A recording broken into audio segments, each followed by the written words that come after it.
Si vous aimez le mystère, le paranormal, et que vous souhaitez en savoir plus sur les recherches en cours, eh bien restez avec nous sur Fréquence Évasion et découvrons ensemble en compagnie de scientifiques et de témoins les phénomènes que l'on dit surnaturels. Patience, c'est dans une poignée de minutes sur Fréquence Évasion. Fréquence Évasion. Fréquence Évasion. Dans quelques instants sur Fréquence Évasion, la clé du mystère. Aujourd'hui, nous allons recevoir Stéphane Alix, journaliste et enquêteur. Il a écrit un livre, Le Test, une expérience inouïe, la preuve de l'après-vie, aux éditions Albin Michel. À tout de suite.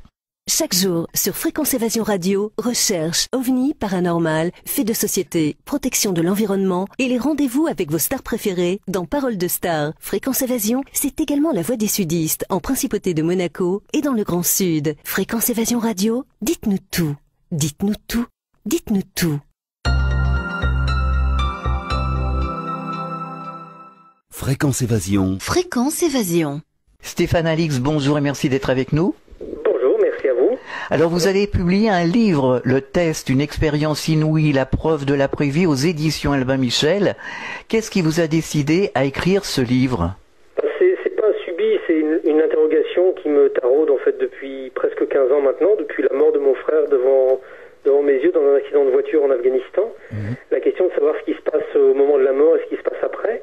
Donc ça fait donc depuis cette date-là que je m'interroge à ce sujet et dans le test, en fait, j'ai voulu synthétiser la somme de mes interrogations et des questions qui demeuraient sur voilà, qu'est-ce qui se passe à ce moment-là, qu'est-ce qui se passe après, en essayant de penser à une sorte de test, une sorte d'expérience scientifique qui serait la possibilité pour moi d'obtenir les réponses vraiment définitives. Donc pour ça, j'ai postulé que la vie se poursuivait après la mort physique du corps, comme nous l'indiquent des millions de témoignages d'expériences diverses à travers le monde. Et en ce faisant, en fait, je me suis adressé à mon père après sa mort, en postulant qu'il était dans la pièce, en train de regarder ce qui se passait, sans doute très surpris. Et je lui ai dit, voilà, je vais cacher des objets dans ton cercueil, je vais cacher tel et tel et tel objet, 4 en tout. J'ai fait ça devant ses yeux, enfin devant ses yeux. J'ai fait ça dans le funérarium quelques minutes avant que le cercueil ne soit refermé. J'étais absolument seul dans la pièce et je me suis adressé à lui en disant, voilà, si tu es quelque part, si tu m'entends, j'irai un jour voir des médiums et je voudrais que tu dises à ces médiums, d'une part que j'ai caché des objets dans ton cercueil et dans un deuxième temps de quels objets il s'agit. Voilà l'hypothèse de départ. Alors, rappelons que vous êtes journaliste, vous avez présenté une émission Enquête extraordinaire sur M6, vous êtes le fondateur de l'INRES et du magazine Inexploré. Quel est le bilan général que vous tirez de toutes ces recherches journalistiques à la télévision et à travers l'INRES ?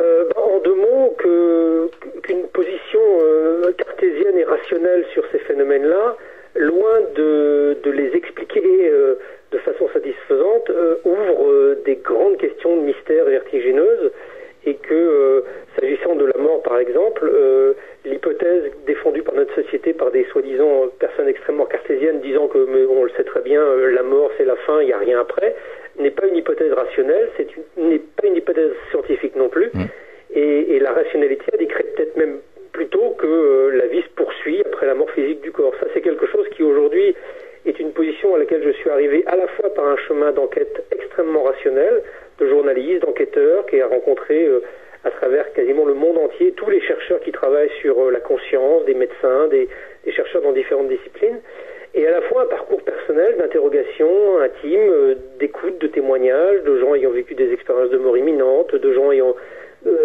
vécu des expériences de contact après la mort, enfin des gens vivant ces expériences qui se produisent de façon beaucoup plus récurrente qu'on ne l'imagine, mais qui dans notre société, encore une fois, n'ont pas, comment dirais-je, ne sont pas partageables facilement. Alors, vous avez vécu une expérience au décès de votre père, nous en parlions il y a quelques instants, cette expérience inouïe, comme vous le précisez dans votre livre. Alors, que s'est-il passé après ? En 2 mots, si je suis en train de vous parler maintenant, c'est que mon test a marché. Oui, voilà, c'est Sinon, ça. le livre n'aurait pas été écrit, je serais passé autre chose sans bien doute. sûr.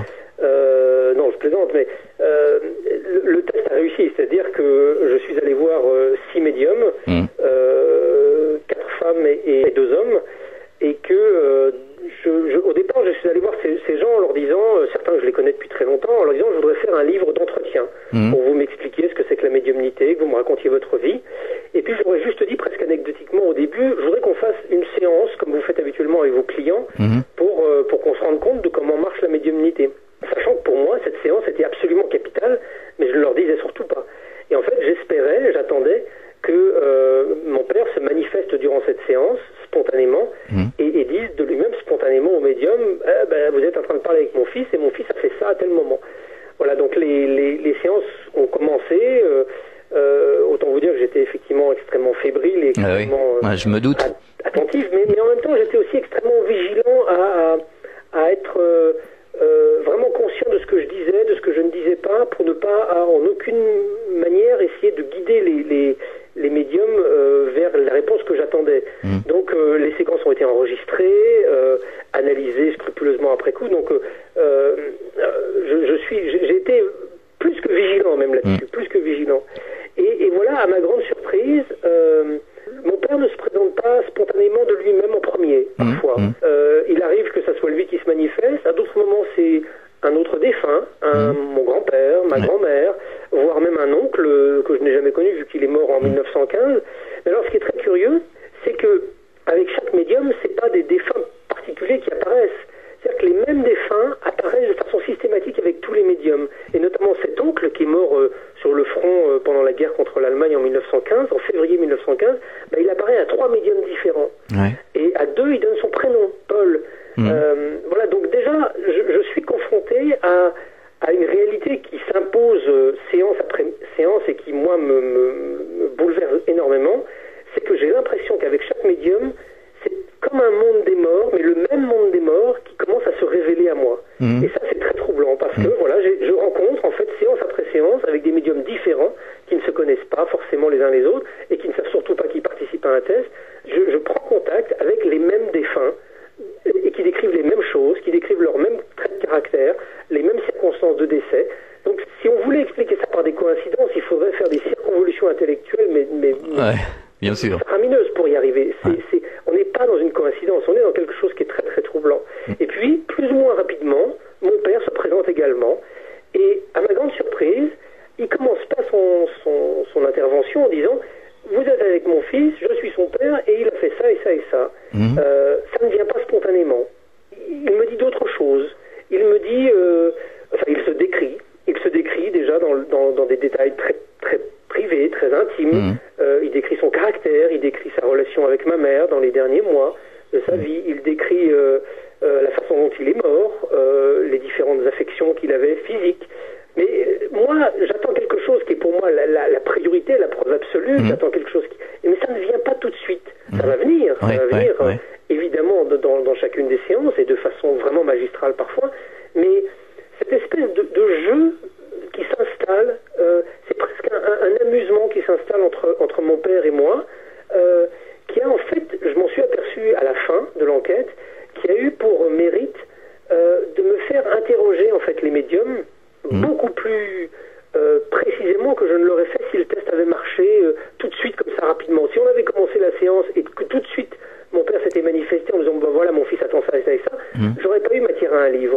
J'aurais pas appris grand chose en fait. J'aurais eu la confirmation que oui mon père m'avait bien fait un signe depuis l'au-delà, j'en aurais fait un article et puis on serait resté là. Mais en fait la richesse de ce livre et la richesse de l'enquête que j'ai faite, c'est que par cette espèce de jeu de chat et la souris qui s'est installé avec mon père, j'ai interrogé les médiums sur qui on est quand on meurt, qu'est-ce qui se passe au moment de la mort, où est-ce qu'on va après, pourquoi est-ce qu'on arrive à communiquer parfois assez facilement et pourquoi parfois c'est difficile. En fait, j'ai découvert, médium après médium, interview après interview, l'immensité de la réalité du monde d'après la vie. Et ça a été pour moi peut-être l'élément qui a été le plus bouleversant et le plus impactant. Parce que je suis plus le même homme après cette enquête. Je me doute, oui. Et ça a été bien au-delà d'un simple test qui marche, ce qui est déjà vertigineux et ce qui est déjà bouleversant. Mais au-delà de ça, j'ai appris énormément de choses et j'en suis sorti aussi extrêmement apaisé, en fait, peut-être sur ce moment qui m'attendra un jour. Est-ce que vous aviez convenu d'un protocole particulier avec les médiums? Ah non, pas du tout. Pas du tout. C'était spontané. Je ne voulais absolument pas qu'ils sachent qu'ils étaient testés. Je ne voulais encore moins qu'ils sachent que j'attendais un message d'une personne en particulier s'agissant de mon père. Donc en fait, au début, je suis allé les voir, comme je vous le dis, en disant on fait un livre d'entretien, je fais des interviews avec vous et on commence juste une séance type. Et pendant cette séance type, je leur dis, il y a peut-être des défunts qui sont autour de moi, est-ce que vous pouvez entrer en contact avec eux, point. Et là, le médium commence une séance, alors parfois certains sont immédiatement en contact avec des défunts, parfois il leur faut un petit temps de mise en situation qui peut durer quelques minutes, voilà, et puis progressivement, un monde avec différents défunts commence à se manifester. Parfois, il a fallu que je donne une photo de mon père. Et ça, c'était peut-être pour je m'en suis rendu compte, aider les médiums à se concentrer plus précisément. Un genre de support.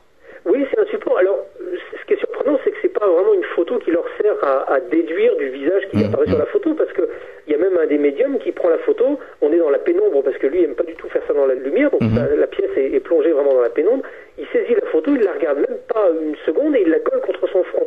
Donc c'est un peu comme si la médiumnité était une capacité à voir apparaître devant soi un paysage, qui est le paysage du monde des morts, mais que dans ce paysage-là, il ne sait pas forcément ce qui est important ou non pour le client qu'il a en face de lui, et que la photo va peut-être créer une sorte de fil, de lien entre le défunt que le client, en l'occurrence moi, attend, et le client.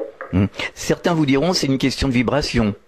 Oui, après sur les interprétations, moi je suis un peu plus... Les interprétations, si vous voulez, je pense engagent que les personnes qui les formulent, et on est dans un monde vraiment inconnu, où justement la science a du mal enfin manque d'outils pour explorer ce monde de l'au-delà. Donc après, effectivement, certains médiums parlent de vibration, d'autres parlent de différents niveaux de conscience.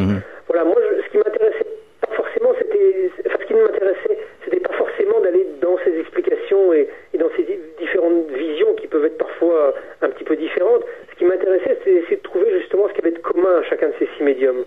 Et ce qui est de commun, c'est que voilà, les morts sont autour de nous, et le lien qu'on avait avec eux de notre vivant, qui est une sorte de lien, de relation d'amour et une relation forte, elle maintient cette espèce de liaison ouverte entre eux et nous. Ça, j'en ai eu la preuve vertigineuse, quoi, je veux dire. Alors, est-ce que vous avez eu des informations justement sur leur façon de vivre de l'autre côté? Oui, et justement, cette espèce de jeu de cache-cache qui s'est instauré avec mon père au début, en fait, m'a beaucoup interloqué sur la personnalité et l'homme qu'il est devenu une fois qu'il est mort. Parce que si on avait fait ce test ensemble de son vivant, je suis convaincu qu'il n'aurait eu qu'une seule priorité, c'est de me dire tout de suite, voilà, les objets que tu as cachés dans le cercueil, c'est ça, ça et ça. Or, il ne me le disait pas à certains moments de façon immédiate et en ouverture des séances, peut-être parce qu'il avait lui-même un agenda pour me guider, comme je l'ai dit, à me poser des questions et à instaurer un dialogue avec les médiums, mais aussi peut-être que parfois c'était plus sa priorité. Et ça a été assez troublant, parce que dans ce que m'ont révélé les médiums, il y a aussi beaucoup d'informations sur la personne que l'on devient. Imaginez-vous là que tout d'un coup vous ne soyez plus dans un corps et que ce faisant vous n'êtes plus coincé ni dans le temps ni dans l'espace. Mais ça veut dire quoi? C'est bien beau de dire ça, mais ça veut dire quoi? Moi, c'est contre-intuitif absolument. Je ne peux pas m'imaginer ce que vous veut pouvoir dire vivre en dehors de la matière et en dehors du temps et de l'espace. Là, je suis dans un corps physique. Pour moi, mon identité, elle est fondamentalement liée à ce corps physique, à ce visage que je vois dans la glace quand je me regarde, et j'ai du mal à pouvoir concevoir que je sois autre chose. Et pourtant, il ressort de ce test, mais aussi de ce que disent plein de traditions comme le bouddhisme, le chamanisme, quand on s'intéresse un petit peu au monde de l'au-delà, il ressort en fait que ce qui nous survit, ce qui est éternel en nous, est justement pas ce visage que l'on voit dans la glace, et n'est justement pas ce que l'on vénère comme notre identité, la plus sacrée, la plus absolue, ce qu'on adore en fait. Il y a quelque chose qui est au fond de nous, auquel on a accès bien évidemment, qui nous constitue peut-être même notre essence, qui est cette chose qui survit, qui est cette chose qui a sans doute vécu avant même que l'on arrive dans notre existence terrestre actuelle, et qui va survivre à notre mort. Mais cette chose-là, je ne sais même pas comment la nommer. Notre conscience. Cette conscience, oui, elle est beaucoup plus que notre simple individu. C'est-à-dire que la conscience qui est à l'intérieur de moi aujourd'hui, elle est beaucoup plus que le Stéphane Alix qui est en train de vous parler. Et la conscience auquel je me suis adressé et avec qui j'ai communiqué et qui m'a donné toutes ces informations extrêmement précises sur mon père, c'est quelqu'un qui est beaucoup plus que mon père, qui est peut-être la somme de toutes ses existences, la somme de... Alors là, je suis encore une fois dans l'imagination, je ne sais pas qui il est. Je suis absolument certain que cette conscience a été mon père, parce qu'il m'a donné des éléments que seul mon père objets que j'avais cachés dans le cercueil, mais beaucoup d'autres choses. Mais il m'a aussi... j'ai eu la sensation de sentir quelqu'un de différent, de plus, de plus riche, de plus apaisé aussi. Parce que voilà, mon père était comme sans doute beaucoup de gens qui nous écoutent maintenant, des gens avec des petites zones d'ombre, des petits secrets, des petites choses émotionnelles non réglées. Et mon père avait ça, il avait du mal à exprimer ses émotions, enfin beaucoup de choses que je livre aussi dans le livre et qui m'ont été données par les médiums. Et j'ai eu l'impression que cet homme, cette âme, cette conscience avec qui je communiquais était quelqu'un qui avait acquis un certain apaisement en passant de l'autre côté. Et ça rejoint d'ailleurs ce que disent beaucoup de gens qui vivent des expériences de Voilà, j'allais vous le dire, oui. Où effectivement, en passant de l'autre côté, on n'arrive pas subitement d'un coup de baguette magique au paradis. Mais en revanche, il y a certaines problématiques qui nous ont vraiment hantés ou qui nous ont obsédés durant notre existence, qui tout d'un coup trouvent du sens et dans lesquelles on trouve un certain apaisement.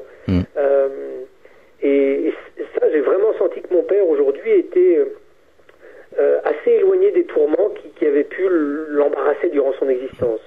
D'ailleurs, Nicole Dron nous le disait, j'étais beaucoup plus de l'autre côté que ce que je suis là aujourd'hui, la petite Nicole sur la terre, avec ses habitudes. Elle nous le disait, Nicole. Je fais toujours référence à Nicole Dron parce que bon, c'est vrai que son témoignage était assez précis, intéressant. Oui, puis il est bouleversant, il est d'une grande puissance, mais il rejoint le témoignage de beaucoup d'autres personnes qui ont vécu des expériences de mort imminente. Et comme vous dites, c'est vraiment un élément extrêmement frappant dans ces témoignages-là, c'est que toutes et tous disent qu'ils étaient plus.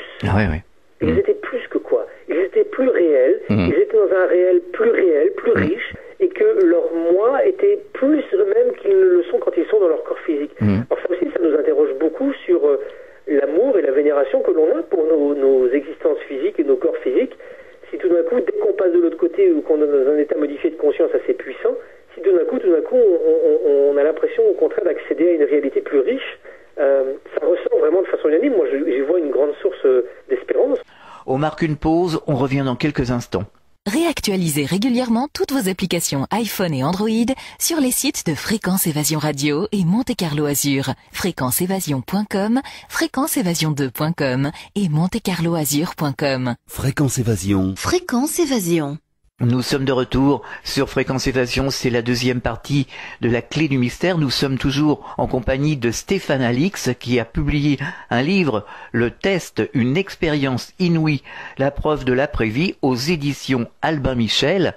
Finalement, dans chacune des vies, on incarne un personnage, on rentre sur scène, mais un artiste, il est beaucoup plus que son personnage. C'est une bonne image, effectivement, ça rejoint un petit peu ce que je ressentais dans ces échanges avec mon père, et ça rejoint ce que disent les gens qui vivent des expériences de mort imminente. C'est vrai qu'il y a la sensation de se réduire, de se contraindre en venant dans une existence physique, de perdre un accès à des connaissances, des choses, un savoir, pour vivre effectivement une existence précise, avec peut-être des objectifs précis, et qu'une fois la mort arrivant, elle nous délivre aussi de cette limitation et qu'on réaccède peut-être à une dimension plus vaste de la personne que l'on est. Ça rejoint beaucoup de traditions spirituelles. Moi, j'aime bien, je suis toujours un journaliste, et même si j'ai aujourd'hui engagé un chemin personnel et plus intime dans cette voie-là, je reste aussi quelqu'un qui interroge constamment les témoignages, la connaissance, le savoir et ce que je découvre.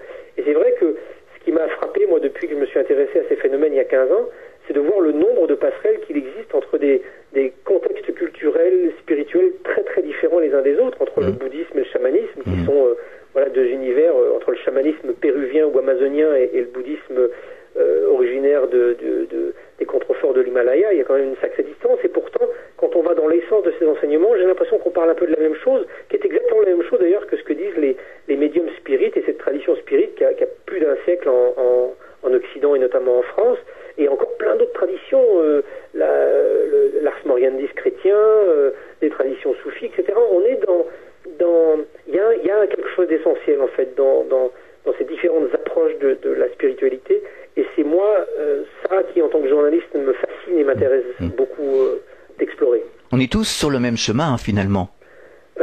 On va tous vers le même but, toutes les traditions se rejoignent. Oui, effectivement. Moi, ce que je retiens et ce que j'essaie d'appliquer aujourd'hui au quotidien, c'est qu'effectivement, tout ce qui nous aveugle, tout ce qui nous pose problème, tout ce qui nous apparaît comme étant des défis dans notre existence sont des possibilités de se rendre meilleur. Meilleur étant pas dans ma vision une sorte de vision morale, mais c'est plus meilleur dans une forme de relation les uns avec les autres. C'est tellement plus agréable, plus épanouissant de se regarder les uns et les autres dans la rue en se souriant et en essayant de se comporter du mieux possible les uns vis-à-vis des autres. C'est tellement une société dans laquelle il est beaucoup plus agréable de vivre. Et je pense que voilà, les enseignements spirituels de quelque religion que ce soit qui nous disent que le but de l'existence est effectivement de se comporter avec les autres comme on aimerait qu'on se comporte vis-à-vis de nous, permettent d'enrichir notre existence ici-bas et peut-être de pacifier énormément notre passage dans l'au-delà et notre vie dans l'au-delà. Ce qui revient à dire, ce que certains nous disent régulièrement, c'est qu'on finalement ici la Terre c'est une école. C'est une bonne image. C'est une bonne image, oui. Pour en revenir aux objets, ils ont été tous décrits sans exception? Pas de façon... chaque médium ne m'a pas sorti la liste des 4 objets à chaque fois. Ils sont apparus dans des circonstances un peu différentes. Je ne veux pas tout spoiler le livre, parce qu'il faut garder un petit peu de suspense dans le livre. Mais ils ont incontestablement été nommés par les différents médiums, et dans des circonstances qui étaient... mais qui ont été des vrais coups de poing pour moi, mais des coups de poing positifs. Parce que, voilà, un des objets, c'est un livre. Un livre avec un titre. Or, pour ceux qui nous écoutent, qui connaissent un petit peu la médiumnité, qui sont déjà allés voir des médiums, vous devez savoir que les chiffres et les noms sont parmi les choses les plus difficiles à transmettre par les médiums. Oui, c'est vrai. C'est comme si ces chiffres et ces noms, qui sont des sortes d'abstractions, sont traités par une partie du cerveau qui est justement l'opposé de la partie qui perçoit. Donc, dans le transfert d'informations entre la partie du cerveau qui perçoit et la partie du cerveau qui verbalise, il y a une perte d'information. C'est un peu comme au réveil, vous savez, quand vous venez de faire un rêve, si vous ne bougez pas, si vous n'ouvrez pas les yeux, si vous ne faites rien, le rêve est présent. Mais à partir du moment où vous revenez dans le monde, dans notre réalité, tout à coup, le rêve disparaît, s'étiole et vous n'en gardez même plus aucun souvenir. C'est vrai. La médiumnité, c'est aussi fragile que ça. Et donc, parmi les difficultés que les médiums rencontrent, il y a celle qui est énorme de pouvoir peut-être parfois percevoir des noms, des mots, des phrases, mais d'avoir le plus grand mal à les retraduire. Donc, le titre du livre que j'avais mis dans le cercueil, j'y ai pensé après coup en me disant, mais ça va être impossible aux médiums. Et il est arrivé un moment avec un des médiums que mon père a trouvé une sorte d'image pour me parler de ce livre. Et ça, quand j'ai réalisé ça, quand ça s'est passé, ça a été... toutes ces séances ont été pour moi bouleversantes, mais celle-ci a été vraiment très impressionnante, d'autant plus que 1 heure avant d'aller consulter ce médium, j'étais dans ma voiture et je m'adressais à mon père à haute voix en lui disant: papa, cette séance est importante, c'est la première, j'ai besoin que tu te manifestes et j'aimerais que tu donnes le titre du livre. Voilà, donc après j'invite les lecteurs à découvrir comment ça s'est passé parce que ça a été épique, mais la synchronicité de l'image trouvée par mon père pour donner le titre de ce livre a été fait partie des grands moments de cette enquête. Donc vous avez été très surpris par ces résultats. Ça a confirmé simplement ce que vous pensiez ou ce que vous aviez constaté à travers vos recherches journalistiques? Oui, ça les a confirmés, mais si vous voulez, je pense pas qu'une question comme la vie après la mort puisse se régler en 3 minutes. Je l'ai vu d'ailleurs avec mon père. Mon père est un intellectuel comme moi, quelqu'un de très curieux, mais très ouvert et de très cultivé. Donc il avait lu énormément des philosophes et de livres que je lui avais même passés ou conseillés sur le sujet de la vie après la mort, parce que voilà, ayant perdu mon frère en 2001 en Afghanistan, lui avait perdu son fils. Donc cette question était devenue éminemment brûlante dans notre famille. Et malgré cette curiosité, malgré la lecture d'énormément de livres que je lui avais donné à lire, mon père restait à distance, il restait dans une position où il n'arrivait pas à se décider. Et en fait, c'est aussi ça qui m'a convaincu à vouloir écrire le test, c'est que on est toujours, que ce soit dans les livres sur l'expérience de mort imminente, la médiumnité ou autre, on est toujours dans des livres qui nous font part de témoignages troublants, comme celui de Nicole Dron par exemple. Donc dans l'expérience de Nicole Dron, il y a un témoignage qui vous bouleverse. Moi, les premiers expérienceurs de mort imminente que j'ai rencontrés m'ont vraiment touché de façon intime. Je me souviens de Jean Morzel que j'ai rencontré il y a près de 10 ans à Toulouse. Ma rencontre avec Jean reste un moment très très fort pour moi aussi. Mais on n'est pas dans la rationalité, on est dans autre chose. Alors, quand je suis en face de Jean, ou quand on est en face du livre de Nicole Dron, on sait qu'ils ne nous racontent pas de bobards, on sait qu'ils ont vraiment vécu quelque chose, mais il y a une partie de nous que Jean-Jacques Charbonnier avait appelé la dissonance cognitive. Oui, tout à fait. Qui nous maintient à distance, on n'arrive pas à basculer. Et moi qui suis journaliste et qui est, comme sans doute peut-être des médecins aussi, ai eu un parcours académique assez rigoureux, enfin moi j'ai pas étudié le journalisme mais je l'ai étudié sur le terrain, mais ça m'a rendu extrêmement questionnant, vigilant, intransigeant. Et cette intransigeance m'a empêché de rentrer peut-être avec beaucoup de simplicité dans l'authenticité de témoignages comme celui de Nicole Dron ou de Jean. Donc j'étais dans une position où je les croyais, je ne mettais pas en doute leur sincérité, mais j'arrivais pas à basculer complètement dans l'autre côté en me disant ils ont vraiment été de l'autre côté de la mort. Donc je suis resté dans cet entre-deux pendant plus de 10 ans, un entre-deux qui est en fait l'entre-deux où théoriquement un journaliste doit se maintenir, il reste objectif et à distance. Mais je me suis aperçu qu'en parallèle de cette posture journalistique à distance, j'étais transformé par ces témoignages que je découvrais les uns après les autres. J'ai eu un parcours intime et personnel, spirituel même qui m'a construit. Mais ce parcours-là, il est propre en fait à chacun. Et je pense que ce parcours, il échappe au réductionnisme scientifique. Ce parcours, il n'a rien à voir avec la science en fait. C'est le parcours de chacun. Parce que vous pouvez, sans aller jusqu'à la mort, vous voyez, il y a des enfants qui vont trouver leur épanouissement, la plupart d'ailleurs, en quittant le foyer parental. Et ce départ d'un enfant peut être quelque chose de plus ou moins vécu facilement par les parents. Il y a des parents qui vont être extrêmement heureux de voir leur fils ou leur fille s'épanouir en quittant le foyer et en partant même à l'étranger. Et pour d'autres, ça va être une grande difficulté, une grande douleur. Donc on a beau savoir rationnellement que l'épanouissement d'un enfant se fait en quittant le père et mère pour aller ailleurs, c'est même dans la Bible, mais on peut avoir face à cette réalité-là des attitudes émotionnelles radicalement différentes. Et avec la mort, c'est la même chose, sauf qu'avec la mort, on est en plus dans une séparation définitive, mystérieuse, et par essence donc douloureuse. Il y a le processus de deuil qui est un processus psychologique qui s'étend indéfiniment aussi. Donc on a une charge émotionnelle colossale autour de ça. Et en fait, je pense que dans notre société, on fait un peu un gloubi-boulga, on fait un peu un mélange de tout. C'est ça, tout à fait, oui. Il y a une vie après la mort, tout est réglé, j'ai plus de douleur, j'ai plus de mal et tout va bien. En fait, pas du tout. Parce qu'on a beau aller voir des médiums qui nous donnent des éléments et des preuves très solides, on reste dans la douleur, on reste dans la peine, on rentre chez soi et on retrouve la chambre de notre fils qui est mort, toujours aussi vide, et notre fils il est toujours aussi pas là. Et on a beau avoir eu un message très très fort de lui une demi-heure avant chez un médium, on reste dans cette douleur et dans cette tristesse d'être seul et qu'il ne soit pas là. Donc ça c'est normal. Et j'ai découvert que j'ai l'impression de découvrir des évidences, mais pour moi ça a été important de découvrir que la médiumnité, comment dirais-je, la certitude intime que nos proches ne meurent pas n'enlève pas cette douleur de la séparation, et de la distance. Donc là je voulais en venir en fait, c'est que le parcours rationnel, scientifique qu'on est habitué à avoir sur ces questions dans notre société, c'est une petite partie du chemin. Et il y en a une énorme autre qui est le chemin que l'on fait chacun, et pour chacun il est différent, face à cette question qui est angoissante, qu'est-ce qui va se passer au moment de la mort. Et en fait, dans le test, moi je voulais rassembler les deux chemins, qui ont été le mien depuis plus de 10 ans. Je voulais à la fois rassembler toute la rationalité de ma démarche, qu'est-ce que scientifiquement et rationnellement on peut dire sur la médiumnité. Je vais planquer des choses dans le cercueil, je suis le seul à le savoir, même ma famille ne le savait pas, et je vais voir si mon père peut le dire à des médiums, et oui, ça marche. Rationnellement, c'est une grande claque, c'est énorme, c'est pour aller trouver des explications soi-disant rationnelles, disant qu'il n'y a pas de vie après la mort, mais que ça peut s'expliquer autrement, faut déjà se lever tôt. Donc ça, c'est un premier chemin. Mais à côté de ça, il y a tout ce que les médiums partagent avec moi, toutes nos discussions.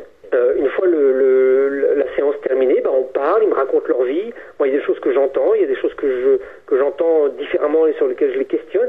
Et en fait, cette entrée intime dans leur perception, dans leur réalité, ça, c'est une partie où je suis plus dans la volonté de prouver, je suis dans la volonté de partager. Je suis dans la volonté de partager l'apaisement qui a été le mien, qui s'est construit sur ces 10 années, et qui fait qu'aujourd'hui je suis à la fois un mari et un père extrêmement apaisé par rapport à cette question. Je dirais pas que j'ai hâte de mourir, mais je suis assez curieux de voir comment ça va se passer, parce que je sais que mon père, mon frère et puis plein d'autres gens seront là, et que j'ai vraiment hâte de voir la tête qu'ils ont.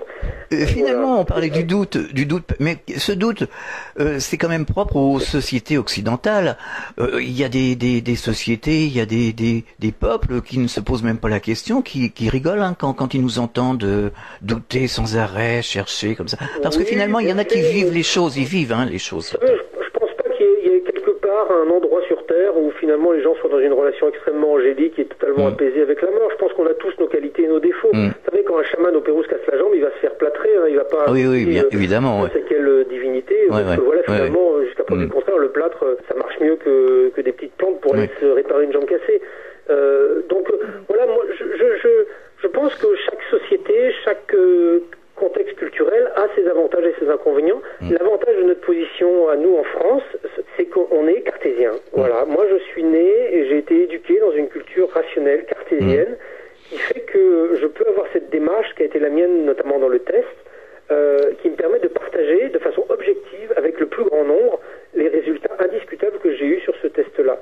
Je serais chaman, effectivement l'idée du test me serait jamais venue à l'esprit, j'aurais jamais écrit un livre pareil, je serais dans une relation tout à fait spontanée et naturelle avec les esprits, mais j'aurais peut-être d'autres difficultés, celle de me faire entendre, celle de... Je sais pas, vous savez, après on rentre dans la fiction. Oui, moi, je suis très fier des outils qui sont les miens, je suis très heureux d'être né dans ce pays, même s'il est un peu râleur et compliqué parfois, et qui nous fait un peu peur même à certaines élections, mais ça c'est un autre sujet.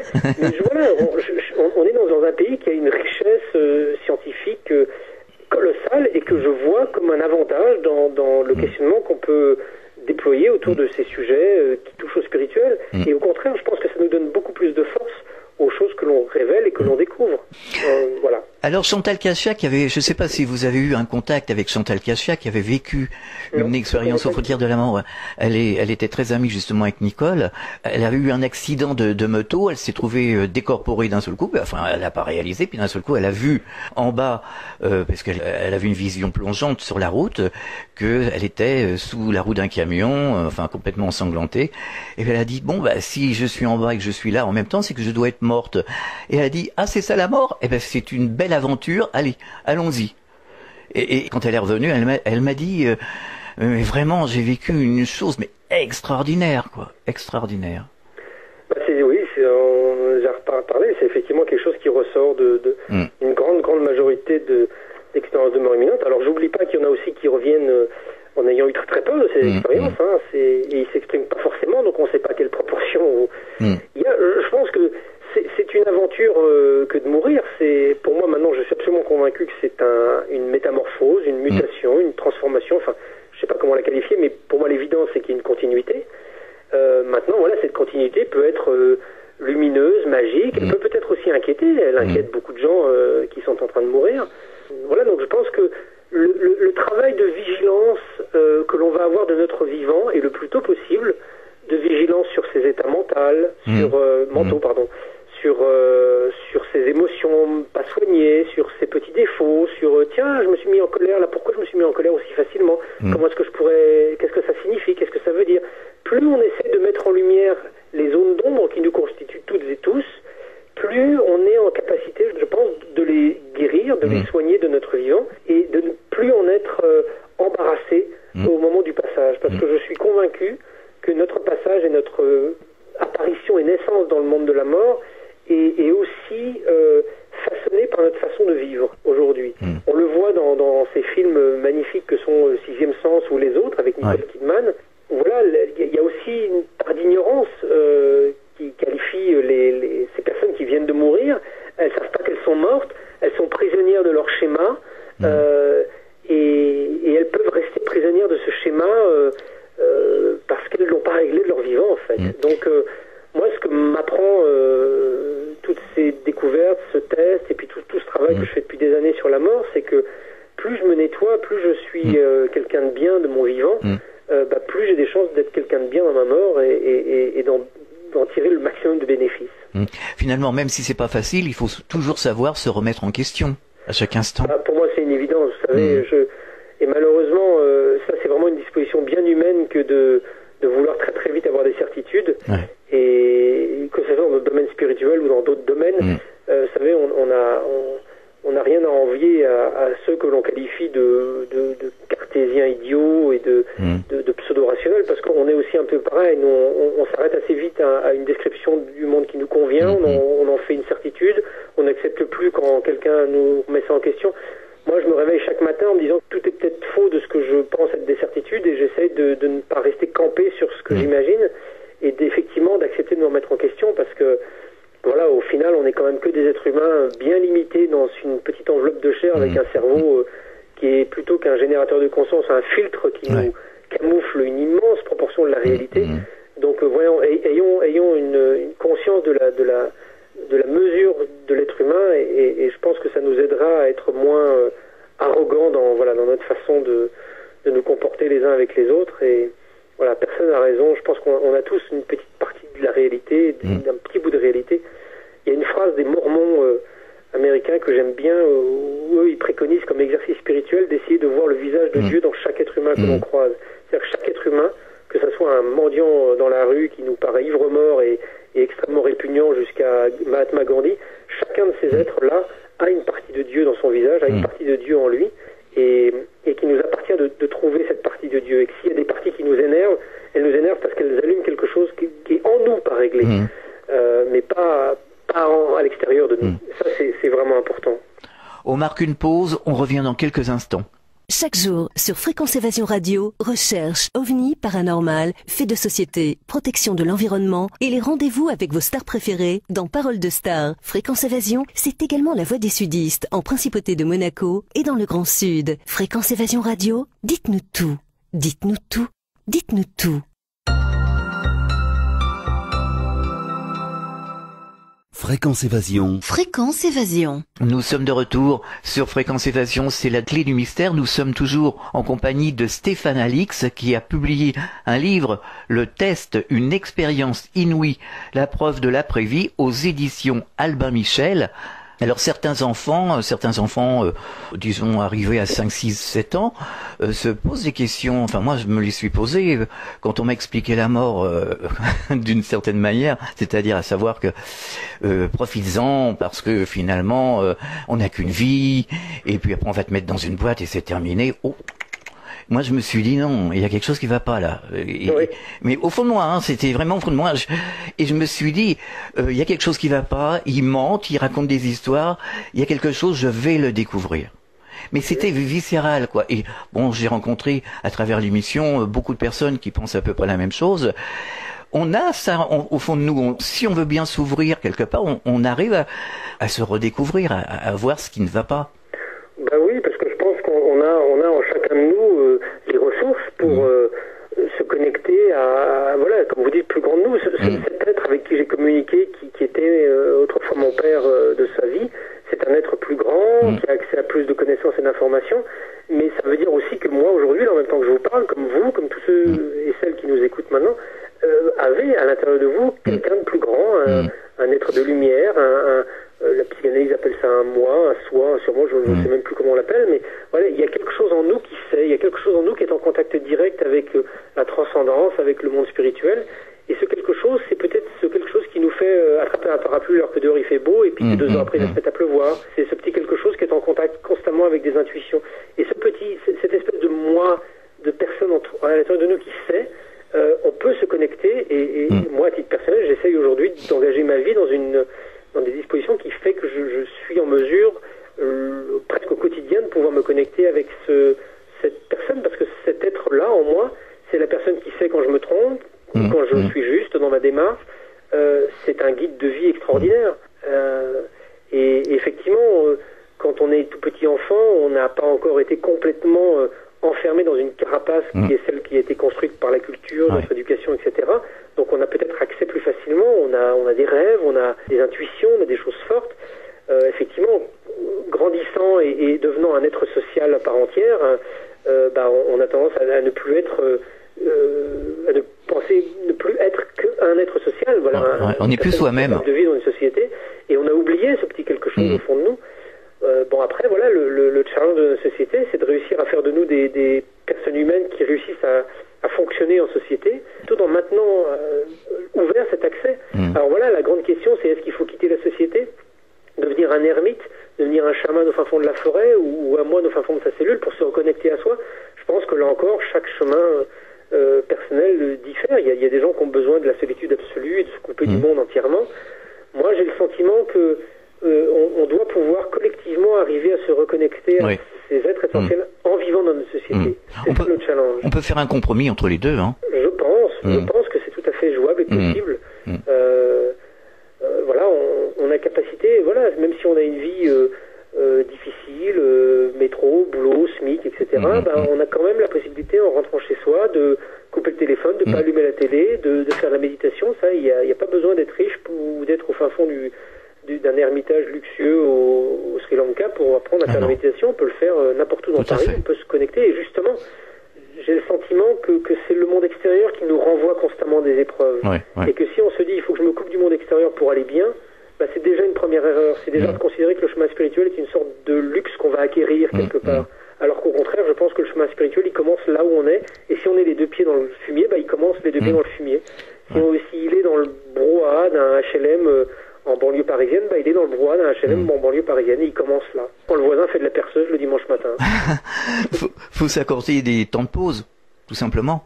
Oui, voilà. Faut se déconnecter. Faut permettre à ce monde spirituel de venir nous faire coucou de temps en temps. Et on s'aperçoit qu'en fait, on voudrait que ça vienne, mais on le fait jamais. Peut-être la méditation, c'est un bien grand mot. Moi, pendant longtemps, je me disais, je culpabilisais en me disant, mais je sais pas faire, il faut m'asseoir sur un coussin. Alors déjà, j'aime pas m'asseoir en tailleur, j'ai mal au dos très vite, donc j'y arriverai pas. Donc voilà. Mais en fait, je sais plus, quelqu'un m'a dit, mais il suffit juste de s'asseoir sur une chaise, d'être bien assis, d'avoir peut-être un peu le dos droit, de couper son téléphone, de couper toute connexion et toute perturbation extérieure et de mettre un petit chronomètre qui va faire bip bip au bout de 15 minutes. Comme ça, on n'a même pas à se poser la question de savoir combien de temps il reste. Ça fera juste bip bip au bout de 15 minutes. Et pendant ces 15 minutes, on ne fait rien. On ne fait rien. On ne pense pas à ce qu'on va faire plus tard.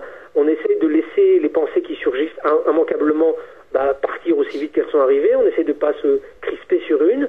Et puis on se laisse. Et rien qu'en faisant ça, rien qu'en laissant ces 15 minutes de disponible au monde invisible pour nous faire un petit coucou chaque jour, je peux vous assurer qu'en moins d'une semaine, il commence déjà à se passer des choses dans sa vie. Et ensuite, on peut s'engager dans un travail méditatif plus travaillé, plus rigoureux. Fabrice Midal, par exemple, a publié pas mal de livres et d'audio-guides sur des méditations extrêmement simples à mettre en œuvre.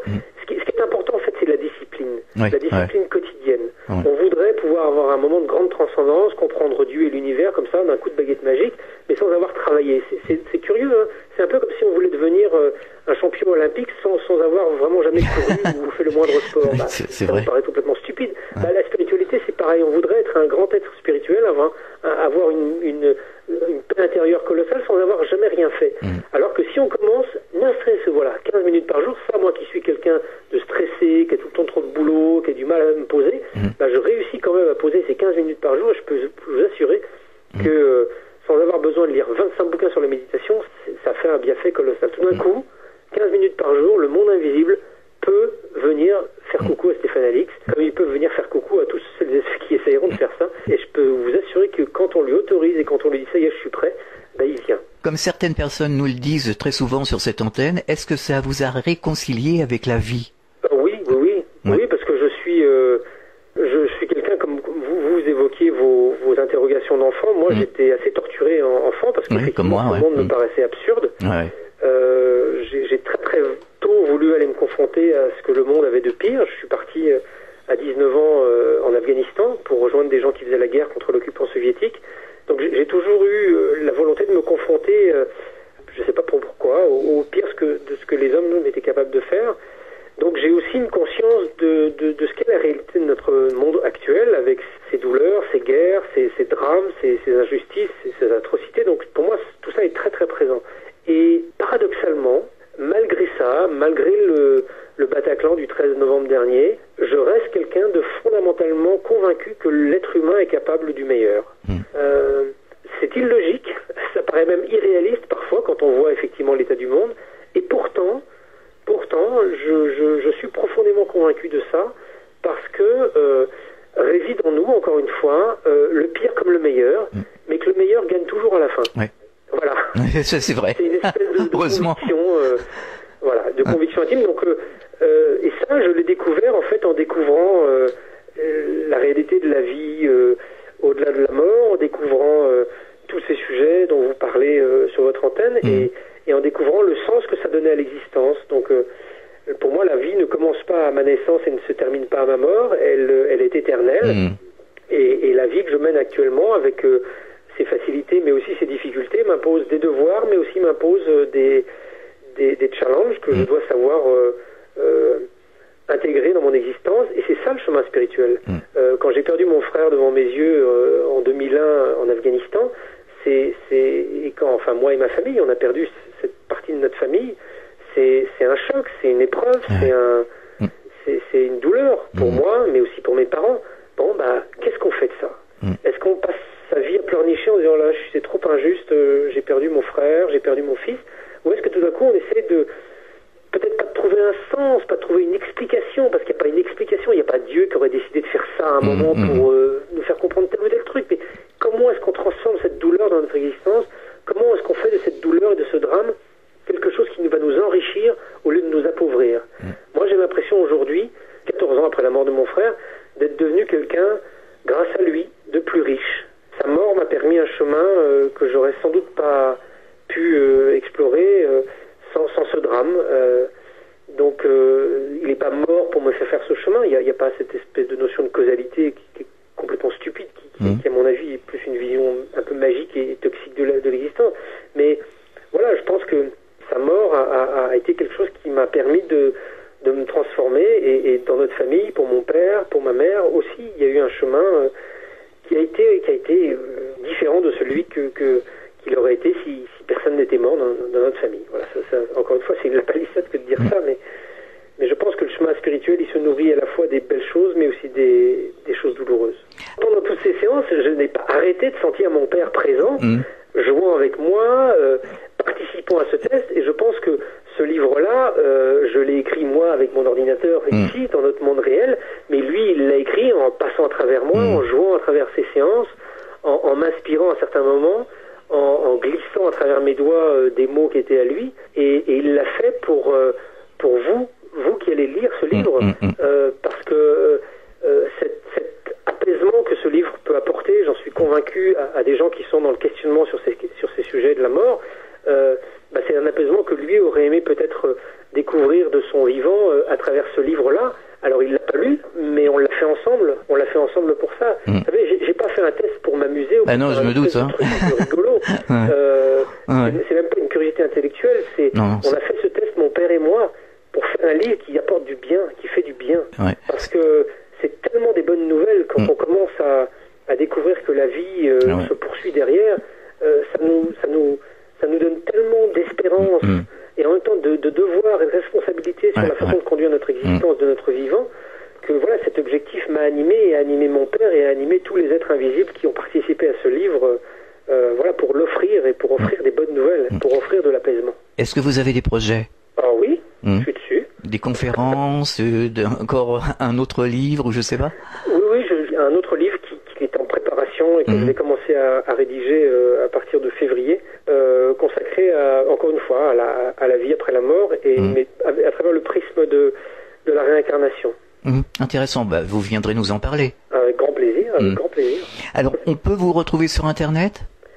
On peut me retrouver sur le site de l'INRES, effectivement.